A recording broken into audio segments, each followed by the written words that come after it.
This is the Andre Segovia Show. And welcome everyone to another episode of the program. This is another Critic Corner segment, if you will, because I am reviewing TENET.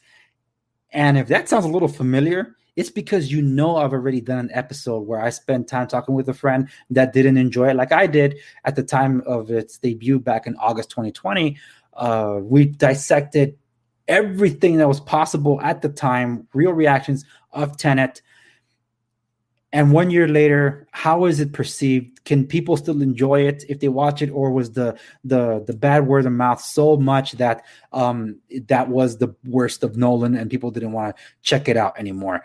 Look, I hope to address some of that, but a lot of the stuff that I've addressed about the mechanics of the film, I've already talked about it in an episode, so I'll be leaving this for those of you watching on YouTube. You'll be able to check it out at the end when I put it somewhere around here.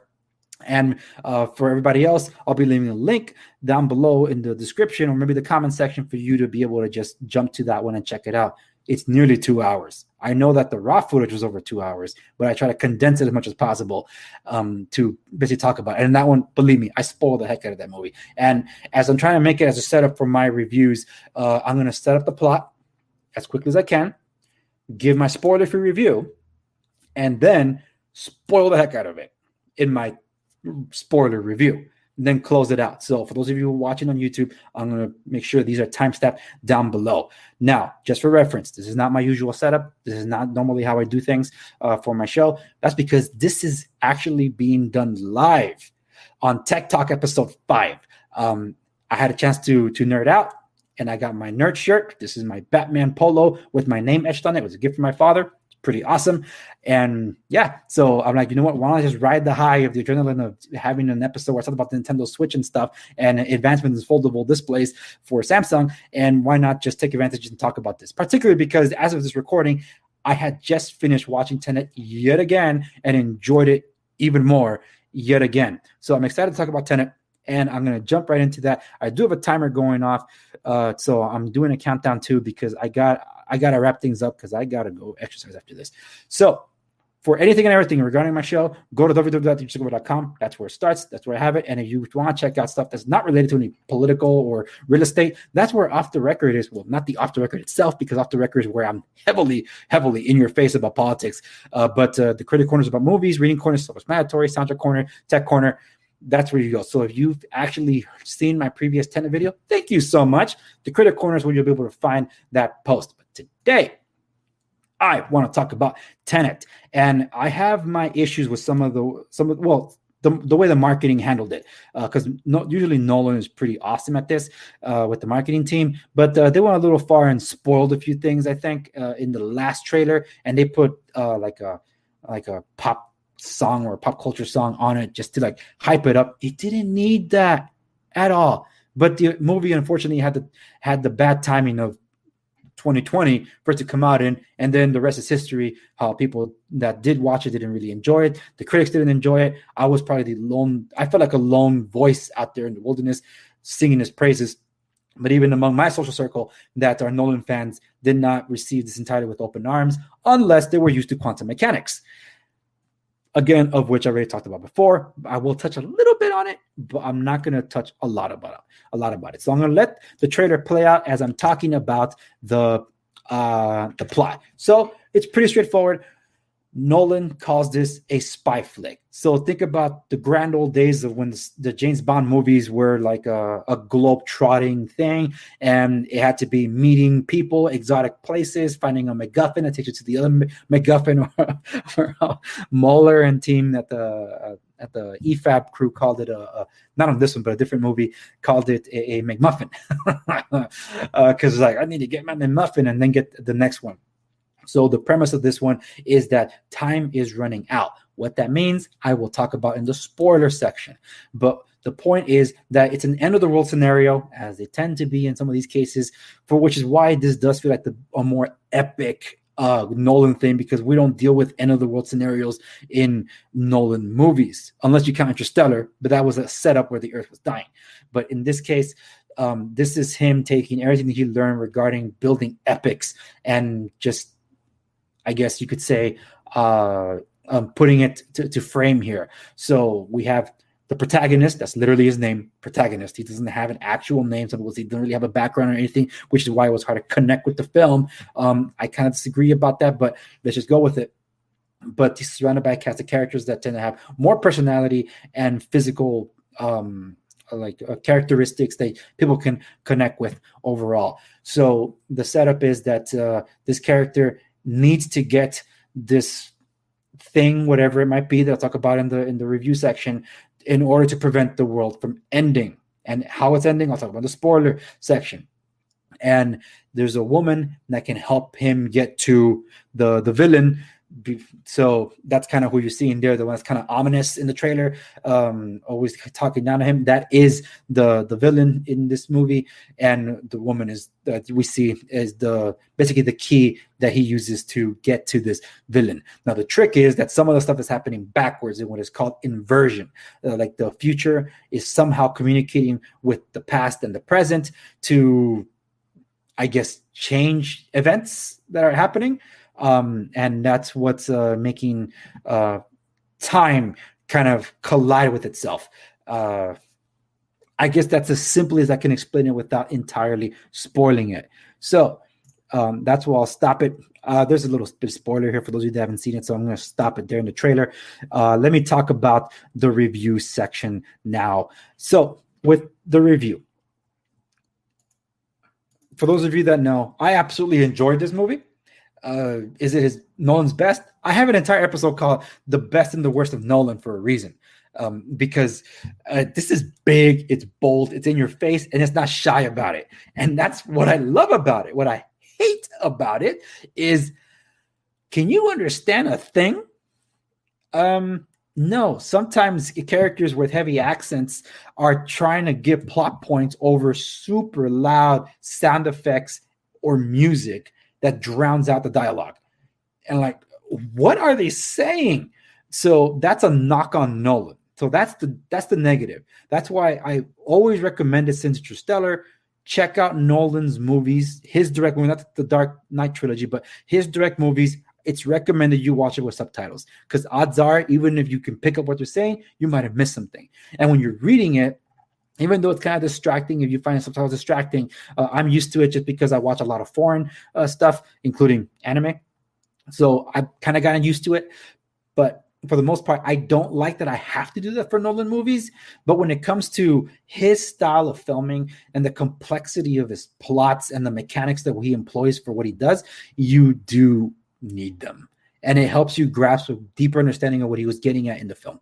And then when you watch the behind the scenes stuff, you realize this guy's operating at an entirely different level. So that's my advice for those of you that have issues with that. And especially since now most people, you can't see this in the theater, you can only see it at home. You'll probably have a better chance of doing that and enjoying it in your own place. When I watched it last night as of this recording, again, with my family, my wife's like, can you lower the volume? I gotta put it so loud. Like, that's not me, that's Nolan. Like, the dialogue is just normal. You want to put more volume, and then I'll say bomb, bomb, bomb, bomb. Like, whoa, dude. Yeah, if you thought Inception was in your face, you ain't heard nothing yet. So Tenet, the music is very much a characteristic of the movie on purpose, and I like it because it kind of really sets the tone for the final act, where it's like, if the world's gonna end kind of scenario, this music is just driving home the desperation of it. So that's the crew section of the review. When it comes to the cast, I think the cast was fantastic.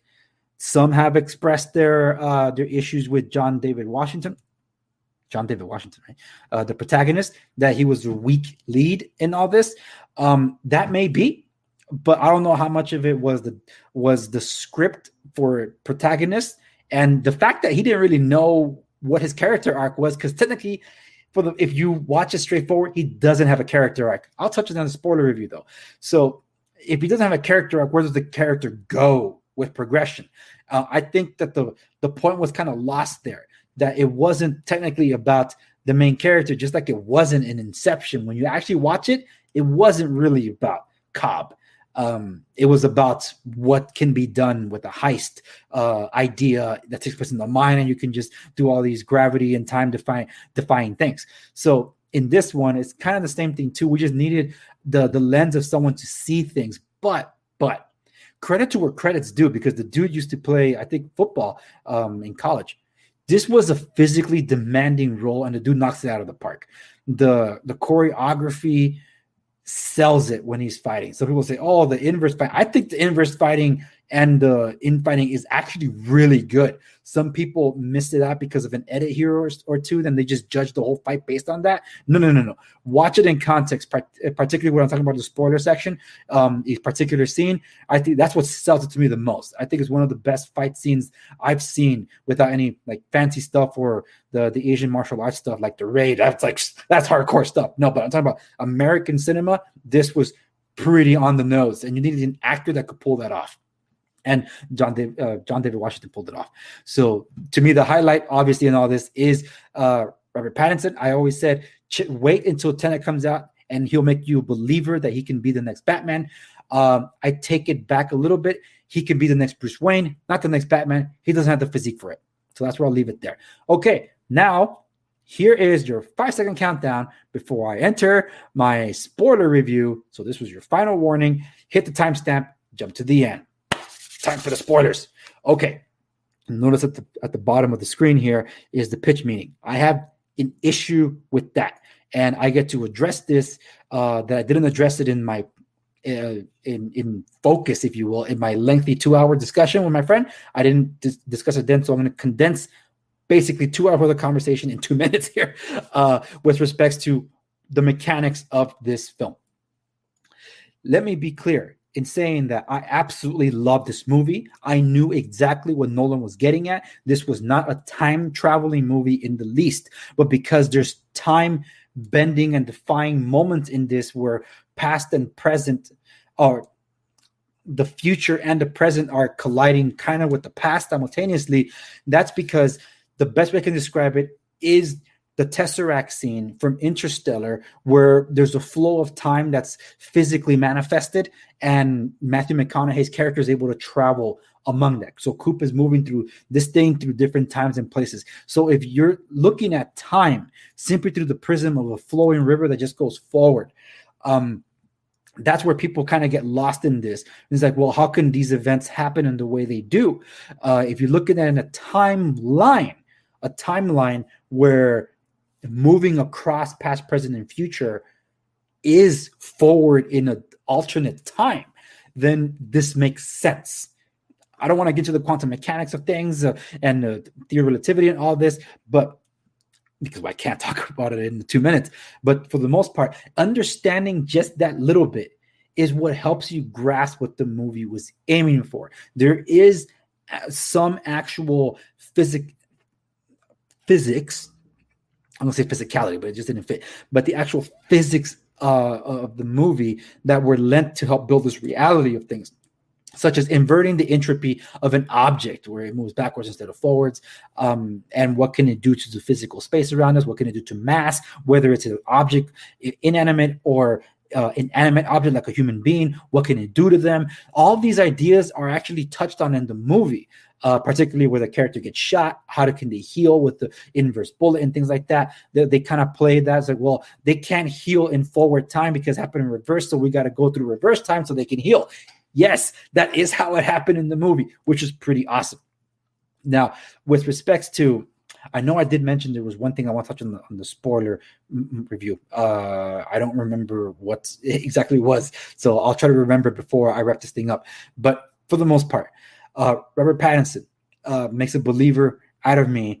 But what John David, okay, here we go. John David, his physicality. I was talking about one particular scene that he's just stands out greatly. Is the first scene where he meets with the blonde lady. Her name's evades me right now, but he is set up to be jumped by a bunch of goons from the villain. And he goes to the kitchen area to deal with them, and he takes them out expertly. Never does it feel like it's like he's overpowered or anything, because the dude, it was already established that the dude is physically capable, and it just looks legit. My wife's like, this thing is too violent. I'm like, that looks Pretty intense, very well done, well choreographed, particularly dealing in the kitchen with all those kitchen items. I thought that was pretty well done. So it establishes that, hey, he's an imposing figure. One of the things that, like I said, that characters that do have story arcs, kind of Neo, Reverend Penance's character, the one that doesn't have one is the protagonist. He actually does, because he's trying to save the world from ending, because time is literally going to end. The future and the present are going to, the future and the past will collide at the present. And then once those unstoppable force and immovable objects meet, basically they cancel each other out. Anything that has been and ever will be stops existing. So that is basically the premise of the movie for what the protagonist is trying to solve. And he's doing anything and everything to get to anything is a means to an end to him. And he's using people along the way because there's no emotions involved. So some people say, well, I couldn't connect to the protagonist because he doesn't really have character. Actually, he does, because there's that particular moment where he's basically compromises the mission because he feels bad that he used that blonde woman as a means to an end, and she's paying a price for it. And even though in this whole scale of things, billions of lives are on the balance and the future too, the fact that his humanity gets in the way is what helps compromise his ability to do things, which forces him to try to save her life when she's shot by an inverse bullet. And he has to go inverse or backwards in time. He's not time traveling. Because this is where some people were confused. Oh, he's time traveling, so how does he get back to the timeline? When I walked out of the movie, he never left his timeline. We saw the successful mission of the timeline, to which is why I addressed the pitch meeting. The pitch meeting try to talk about, look at the backgrounds. They're always in different backgrounds, when they're talking about they have a conversation, they pick it up later. No. And when I watched it again last night, it validated my point that I was making. We're seeing through Nolan's eyes and the protagonist the successful mission, because this mission has been tried multiple times. The giveaways in the end scene with Neil Patrick Robert Pattinson's character, because they had to attempt that ending so many different times according to what we understand at the end of the movie. So when we're seeing the successful timeline, we're seeing the characters having the main conversation of the main mission objective in different locales. That's on purpose, because as soon as they get to the point where John David's protagonist changes the rest of the direction, we don't have those jumpings anymore. Now it's the rest of the linear story, because that was the only way. And when the things change are at the very end, and the epic action scene that takes place in both reverse and forward time. Freaking awesome. Okay, if that's the last movie that Nolan ever does, I am so grateful I got to see that mastery on display. How do you pull off something that complicated? Only Nolan could do it. It is complicated, and it's a beautiful thing to behold, because it does make sense when you're able to sit down and analyze it. And that's the thing. Nolan doesn't talk down to his audience. He elevates the audience with him. He's teaching them along the way. I talked about this in Inception, discussions, where in the opening scene, he's already giving a discourse on how to understand the mechanics of the film, the playing with time, the dream sequences, and what can be done. He's already setting that up. In Tenet, it's so complicated that half of the movie is basically setting that up. And then the rules of being in reverse when they finally get to that world where they're going in reverse time. So basically retracing most of every step that's already been done. So that's all genius. So then when you set up the stuff heading to one direction and then set up what's heading in the backwards direction and then mashing them at the very end is nothing short of genius. And if you watch the behind the scenes stuff, I haven't even seen the behind the scenes stuff, but I just started watching it. Everything that I assumed about the movie was true. But here's the pivotal thing. There was a panel with Nolan at I think December last year. And someone asked, how does the protagonist get to the main timeline? I said, like I said in my stuff before that, after watching the movie, he never left his timeline. And Nolan said the very thing. He never left his timeline. That's in essence what he said. He never left his timeline, because we saw the successful timeline. That's why the locales change when the characters interact with one another. That is why when they get to basically the truck heist scene, there's no more jumping around anymore. Now it's linear, if you will, storytelling. And that's a key thing because they needed to get to that point. Because when you watch the movie, that moment of the truck heist scene, the villain stands to a side and you blink, you miss it. He says to someone on the radio, tell me everything as it happens. He was tipped off about what was going to happen. So that's why we see it. The villain knew the ending. And this is the last spoiler I'll give. Protagonist, his version of the future tipped off everyone to help his past self succeed in his mission. He created Tenet. He hired everybody to make this happen. But he had to play ignorance, for which is why Neil, Robert Pattinson's character, he always seems like he knows more than he should. That's because his future self told him, do not give it away that we've known each other for years. And that's where I'll leave it with there. So if you jump to this part, is my concluding thoughts. I heavily enjoyed the movie. And if you've seen it already, watch my spoiler version if you skipped it so you can understand why I enjoyed it, why it makes sense, and why people miss the point, because this is operating at a whole other level, and Nolan does not condescend to his audience. He's elevating them with them. But in some cases, like Inception, Interstellar, a lot of it can go over people's heads. And that's not Nolan's fault per se. That's more the subject matter that's, well, it's not of much interest to a lot of people when you have to understand heavy theorems of quantum mechanics, theory of relativity, and paradoxes that we still don't have answers to, and that Nolan continuously tries to push the boundaries on in filmmaking. But if this is the last movie of its kind that we see, because I knew what was going to happen, there was a rumor, oh yeah, Warner Brothers and Nolan agreed to a fourth The Dark Knight movie.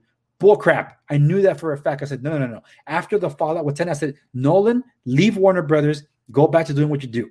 And what happens a few months later? Nolan ends his relationship with Warner Brothers.